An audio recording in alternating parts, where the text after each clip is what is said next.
Au Mali, la Mauritanie hausse le ton contre les bavures récurrentes contre ses ressortissants. Nous allons parler également de la Guinée-Conakry. Le parti d'Alpha Condé désigne un chef provisoire à sa tête. La RDC, la mise en accusation du conseiller sécurité de Tshisekedi et Félix, le président de la République, tarde faute de preuves. Et puis, on termine par le Togo élection régionale, démarrage du chantier de révision du code électoral. Nos invités sont là, Francisco Napokura, que nous retrouvons, il est le directeur de publication de Tampa Express. Francisco, vous allez bien? Oui, je vais très bien, Michel. Effectivement, il y a quelques jours, c'était par, disons, obligation ailleurs. Mais j'étais ici, samedi, j'étais en émission ici avec Samuel Niaoui. Donc ça veut dire que nous ne sommes pas loin, nous sommes là proches. Vous allez bien? Ah oui, ça va, ça va. Nous avons également Firmin Teko Agbo, chroniqueur politique. Il est également le directeur du Centre international de géopolitique Firmin Teko Agbo. Vous allez bien? Le centre aussi va bien, on espère. Oui, bonjour Michel Takba, merci de m'avoir invité. Je vais bien et le centre aussi va bien. Nous sommes en train de préparer quelques petites conférences, donc vous en aurez la teneur dans les prochains jours. Une semaine pour rendre hommage à Joël Ega, le confrère qui a quitté la terre des vivants. Francisco Napokura, vous le connaissez très bien. Oui. Joël Ega, c'est un paradoxe parce que je ne peux pas dire comme ça que je le connais très bien. On n'a jamais été comme ça ensemble. Même je pense que même des émissions, je ne pense pas que nous avons eu à partager un plateau. Quand je dis paradoxe, parce que Joël, c'est un garçon qui a vécu dans le quartier Tokon-Dumasese, et à Dewi, communément on l'appelle, et même qui a épousé, disons, une de nos petites sœurs de quartier, mademoiselle Tchelly, toutes mes condoléances. Je dois vous appeler Beau. Oui, c'est vraiment une petite sœur parce que avec ses grandes sœurs, ses grands frères et grandes sœurs, on a fait ensemble le lycée et puis c'était une maison qu'on partageait ensemble. Donc, mais après, j'ai appris que c'est lui, effectivement, qui est l'époux. Mais c'est que, comme je le dis, ce qui se passe chez nous, ça commence par être inquiétant parce qu'il y a quelques semaines, il y a seulement peut-être 2 semaines. Nous avons eu également enregistré le décès subit de Chris Kosidake, donc le président de la Fédération le secrétaire général, nouveau secrétaire général de la Fédération togolaise de football, parce qu'il venait de remplacer. Voilà. Et je me rappelle qu'à sa nomination sur ce plateau même de New World TV, j'avais eu à adresser mes félicitations au président de la fédération pour le choix. Parce que Chris Dake, et pour ceux qui le connaissent, c'est un connaisseur de tests de la fédération. Il aime la chose footballistique. Et puis à l'université, quand on parle de championnat universitaire, scolaire, il est dedans. Je peux dire que c'est l'artisan même des tests qui ont été adoptés tout dernièrement pour le football à la base, donc qui aussi nous quitte subitement. Et voilà, et 2 semaines après, c'est le tour de Chris et Joël Ega, qui, après avoir fait un court séjour à la prison civile de Lomé, est parti comme ça, en laissant derrière une veuve et puis des enfants, je crois 4 ou plus enfants. C'est vraiment déplorable parce que ça devient inquiétant pour le pays, surtout quand les jeunes meurent subitement. Et quand on a vu même le parcours de Joël, qui est sorti de prison, son court séjour, qui n'a jamais digéré son passage à la prison civile. Et quand on connaît ce que c'est la prison, quand on rentre dedans, ce qu'on laisse en quittant, et quand on sort aussi, il y a des précautions. même que ce soit dans la religion chrétienne traditionnelle, il y a tout un processus qui permet de maintenir un peu au-delà même de l'hôpital. Parce que, je dis, c'est la prison, on connaît des cas, je peux même si, les mots me manquent, si filmer, un peu prendre la parole, mais je vais vous ajouter un cas de prison tout à l'heure et vous allez voir ce que c'est. Vous connaissez Joël Ega? Bon, lui et moi on se saluait juste. Il n'y avait pas trop d'affinité entre nous parce que dans cette corporation, ce sont nos aînés au fait. Donc, bizarrement, moi qui suis dans les débats, ça fait déjà près de 10 ans, je ne l'ai jamais croisé sur un plateau de débat. Comme Francisco. Oui, comme Francisco. On se rencontrait dans les conférences de presse, dans les ateliers, mais on ne s'est jamais croisé. On n'a jamais passé 2 minutes ensemble de discussion. Mais c'est un confrère, c'est un journaliste. Sa mort, c'est une grande perte parce que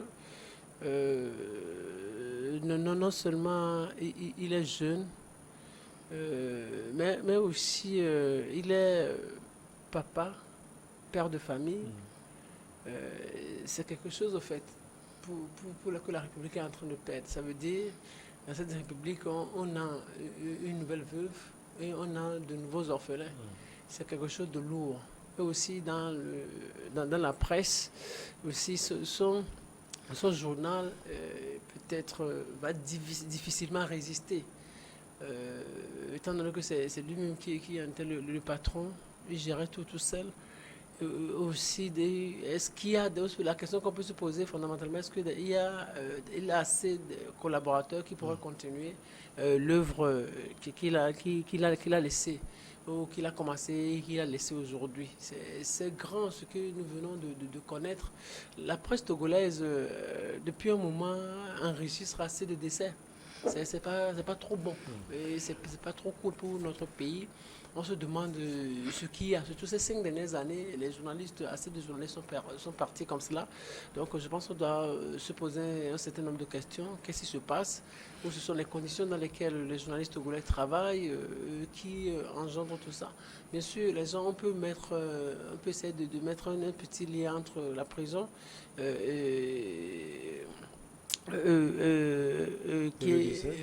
la prison, oui, et son décès. Mais toujours est-il qu'il est mort. Il est mort, c'est tragique. C'est tragique. Très jeune, peut-être quarantaine, et qui décède comme cela, c'est vraiment lourd.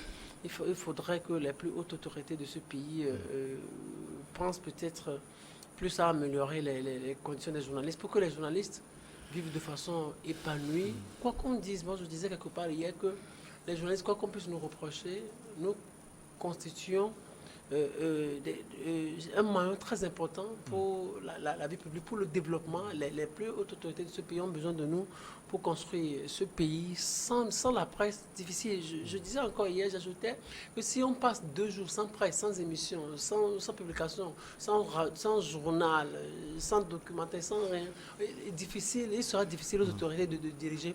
Parce que sans nous, on ne peut pas diriger. Donc, c'est l'occasion de présenter nos sincères condoléances à la famille de Joël Ega, à la famille, à la presse, à nous et à tous ceux qui le connaissent.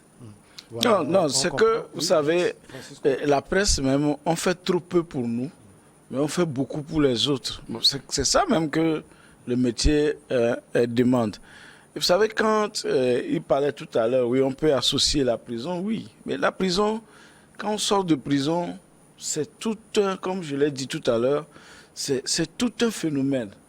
Je me rappelle, en 2020, nous avions participé à sortir un jeune de prison, de la prison civile de Lomé. Et qu'est-ce qui s'est passé? On nous a dit que c'est un jeune receleur, c'est-à-dire quelqu'un a volé un pagne quelque part, est venu le vendre en tant que couturier et il a cousu, vendu ou quoi, on est venu les arrêter et on l'a foutu en prison. Imagine en tant que receleur, s'il est jugé, à peine il va faire 24 mois de prison. Mais au moment où on se saisissait de ce dossier, ce gars était déjà au-delà de 2 ans de prison. C'est-à-dire qu'il a passé totalement la peine maximale à la prison sans être présenté devant un juge. Je dis qu'en 2020, et quand nous avons commencé le processus pour sa demande de mise en liberté, c'était difficile de l'obtenir jusqu'à ce qu'on ait eu ça. Mais lorsqu'on l'a eu, le garçon déjà avait commencé par délire. Donc, Karma, quand il a quitté la prison civile de Lomé, c'est à Zébé, il s'est retrouvé. Et malheureusement, avant-hier, je demandais d'après lui, parce que je fais des suivis périodiques, pour voir est-ce qu'il va mieux, qu'est-ce qu'il va maintenant, est-ce qu'il a repris son travail, parce que c'est un excellent couturier. Qu'est-ce qu'on m'a dit? C'est que c'est la dépression sur dépression. Si vous voyez. Donc la prison, ce n'est pas un lieu. Je me demande tous ceux qui ont posé l'acte, qui, disons, se sont revendiqués même d'avoir porté plainte et envoyé Joël Ega. Joël Ega et Ferdinand a été en prison. Oui. J'espère qu'ils mesurent la gravité lorsqu'on dit faire du mal à quelqu'un. On va partir au Mali et en Mauritanie. La Mauritanie, justement, a haussé le ton contre son voisin malien mardi 8 mars, accusant l'armée de crimes récurrents sur son sol contre les Mauritaniens.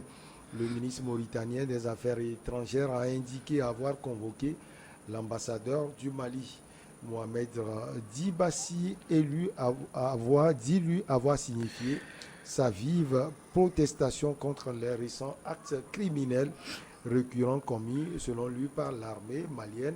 Cisco Napokura, il faut dire que ce n'est pas la première fois, c'est d'ailleurs ce qui a causé l'irritation du ministre mauritanien des Affaires étrangères, Mohamed Dibassi. Pourquoi ces genres de choses? C'est la question qu'on peut se poser. Oui, ce sujet, je crois que au moment du premier acte, de la première bavure, nous avons débattu de ce sujet ici dans ce studio. Ça devait être au mois de janvier. Nous avons débattu de ce sujet et on dit, bon, le Mali aujourd'hui qui est en difficulté avec les embargos de la CEDEAO, pour asphyxier le Mali déjà, quand nous prenons le Sénégal, le Burkina, le Sénégal et la Côte d'Ivoire, qui ne peuvent plus desservir avec leur port le Mali, et que le Mali s'est retourné vers d'autres voisins, dont la Mauritanie, et que c'est à ce moment précis, parce que bien avant ça, on n'a jamais eu à entendre parler de ces genres d'actes. Et c'est à ce moment précis qu'on commençait, premièrement, c'était les marchands, les commerçants qui avaient été tués et d'autres portés disparus, je crois. Et ça avait créé une brouille diplomatique entre le Mali et la Mauritanie. Et après, il y a eu encore des actes, et maintenant, c'est sur, je crois, des éleveurs. Donc, ça devient vraiment inquiétant parce que si le ministre des Affaires étrangères s'est prononcé, énervé, c'est parce que même dans son communiqué, en s'adressant, quand on appelle Bamako ne répond pas. Donc c'est pourquoi l'ambassadeur a été convoqué, à qui on signifie les faits et qui doit transmettre. Donc ce n'est pas au moment où le Mali est en difficulté, où les ports, c'est-à-dire que les autres voies d'accès à la mer sont coupées, que la seule voie qui lui reste, qu'elle puisse se permettre, les autorités maliennes vont se permettre. D'autres questions. Oui, à qui profite le crime? C'est très important de se poser cette question parce que on voit mal les autorités actuelles du Mali qui font tout pour faire lever les embargos, aller encore, disons, se chercher des problèmes.